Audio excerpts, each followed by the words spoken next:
Dhamik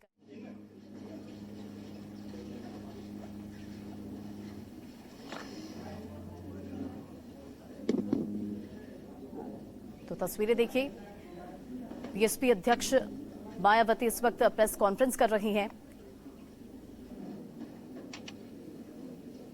media बंधुओं, वैसे आप लोगों को ये विदित है कि यूपी में नगर निकाय के चुनाव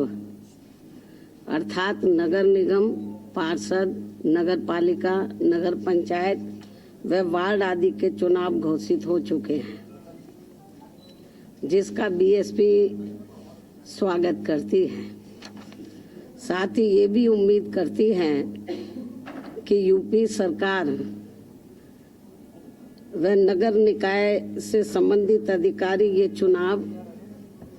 पूरे तौर से फ्री एंड फेयर कराएं तथा नगर निगम का भी चुनाव ईवीएम से न करा के इसे भी सीधे तौर पर बैलेट पेपर से ही कराएं। ये भी हमारी सरकार से संबंधित अधिकारी से पुरजोर अपील है। इसके साथ साथ यहाँ मैं ये भी अवगत कराना चाहती हूँ कि हमारी पार्टी बीएसपी ने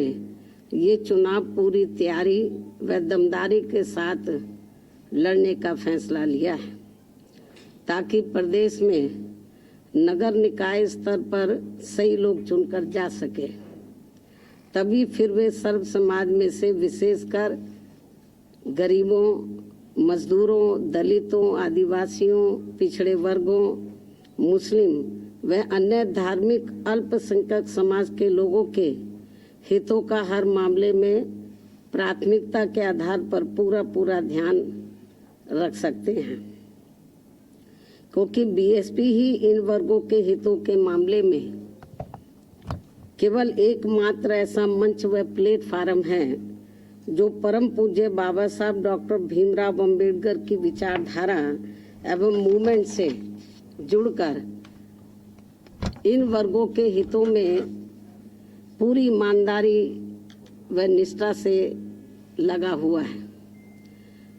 जिसके लिए बीएसपी के जन्मदाता एवं संस्थापक मान्यवर श्री कांशीराम जी ने अपनी पूरी जिंदगी समर्पित की है, जिसे नजरअंदाज नहीं किया जा सकता है। तथा मेरे नेतृत्व में ये पार्टी इन तमाम वर्गों के लोगों को अपने पैरों पर खड़ा करने के लिए बराबर संघर्षशील व कटिबद्ध भी है। हालांकि चुनाव के बारे में आप लोगों को ये मालूम है कि काफी लंबे इंतजार के बाद अब यहाँ यूपी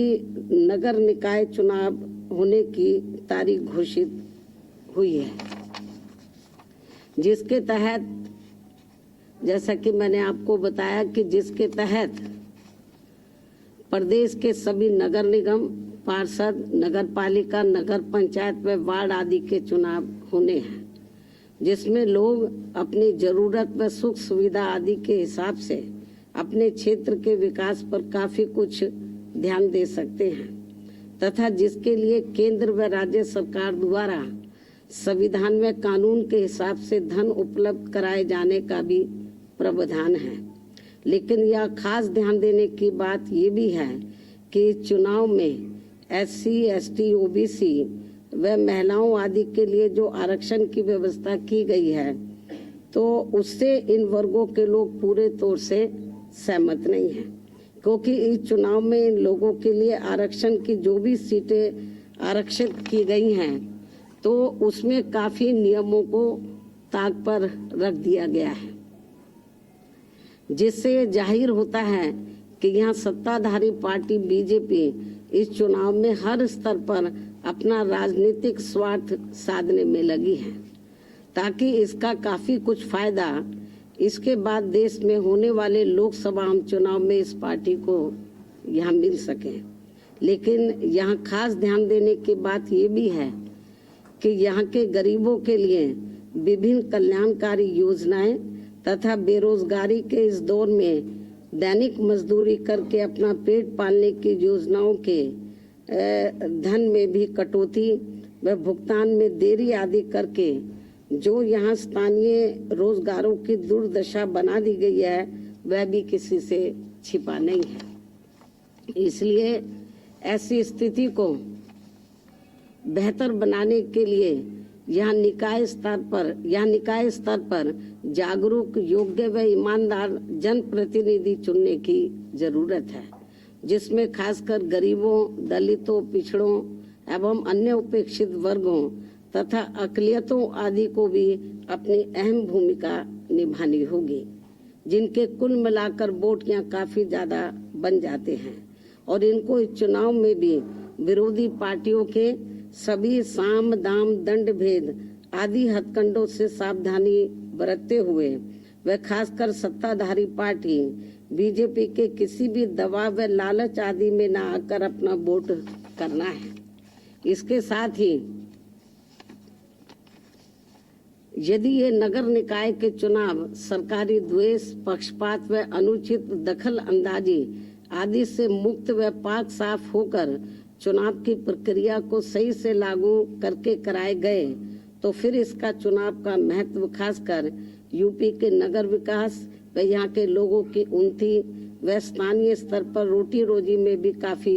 सहायक सिद्ध हो सकता है। लेकिन ऐसा यहाँ अब तक होता हुआ बहुत कम ही देखने को मिलता है। फिर भी इस लक्ष्य की प्राप्ति के लिए सावधानी व समझदारी का सामूहिक प्रयास जारी रखना बहुत जरूरी है। यही वक्त की मांग है तथा यहाँ लोकतांत्रिक व्यवस्था का तकाजा भी है। इसके अलावा ये भी सर्वविदित है कि विरोधी पार्टियों में भी विशेषकर भाजपा के लोग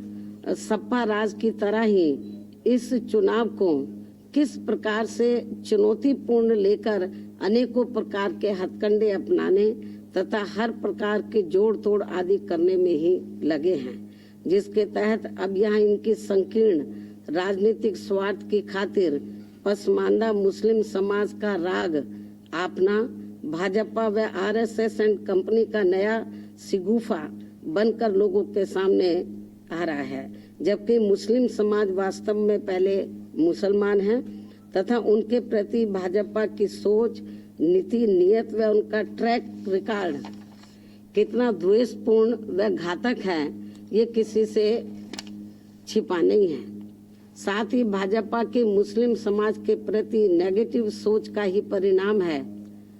कि इनकी सरकार में भी वे लोग लगभग उतने ही गरीब, पिछड़े, त्रस्त एवं जान माल व मजहब आदि के मामलों में भी अपने आप को वैसा ही असुरक्षित महसूस करते हैं जितने वे कांग्रेस पार्टी के राज में करते थे। इस प्रकार मुस्लिम समाज का दलितों एवं अति पिछड़ों की तरह ही पसमानदा व उपेक्षित बने रहना अति दुखद ही नहीं बल्कि अति दुर्भाग्यपूर्ण भी है। वैसे वर्तमान में भाजपा व पिछली कांग्रेसी एवं सपा सरकार की गलत नीतियों व जन विरोधी कार्यकलापों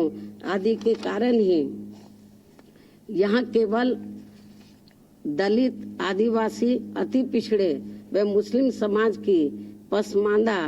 मुस्लिम समाज ही यहाँ केवल दलित, आदिवासी, अति पिछड़े व मुस्लिम समाज ही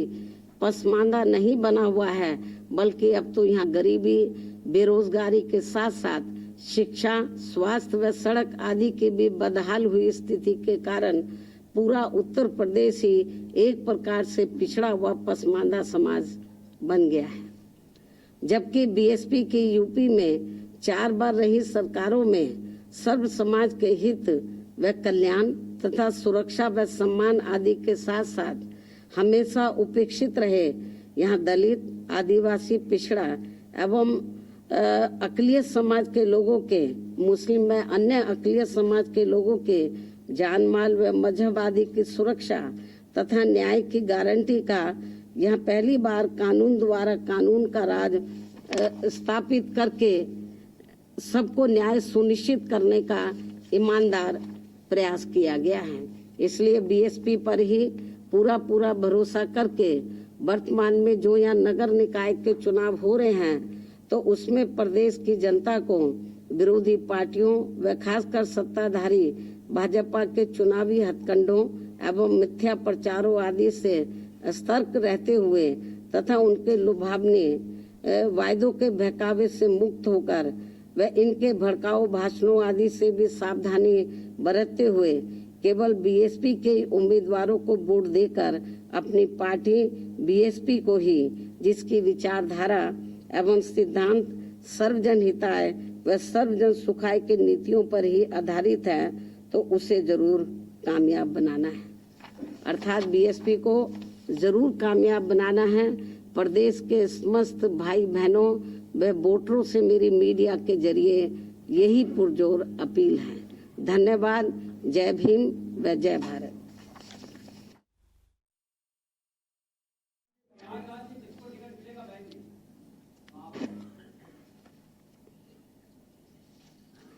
इस संबंध में आज मैं ये स्पष्ट कर देना चाहती हूँ कि प्रयागराज में पिछले दिनों श्री उमेश पाल की हुई हत्या को लेकर अभी तक मीडिया के जरिए जो भी तथ्य सामने आ रहे हैं या आए हैं, और इस हुई घटना में खासकर अतीक की पत्नी का नाम आते ही वह उसके फरार होने पर अब स्थिति बदल गई है। ऐसी स्थिति में अब हमारी पार्टी ना तो अतीक की पत्नी को और ना ही उनके परिवार के अन्य किसी भी सदस्य को वहां मेयर का टिकट देगी। इसके अलावा जहां तक अतीक की पत्नी को पार्टी में रखने व ना रखने का सवाल है, तो उनके पुलिस के गिरफ्त में आते ही जो भी इस केस को लेकर उनके बारे में तथ्य उभर कर सामने आएंगे,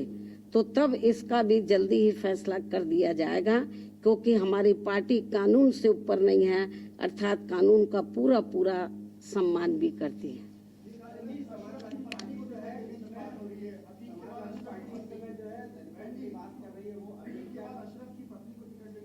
बस इसका जवाब दे दिया मैंने।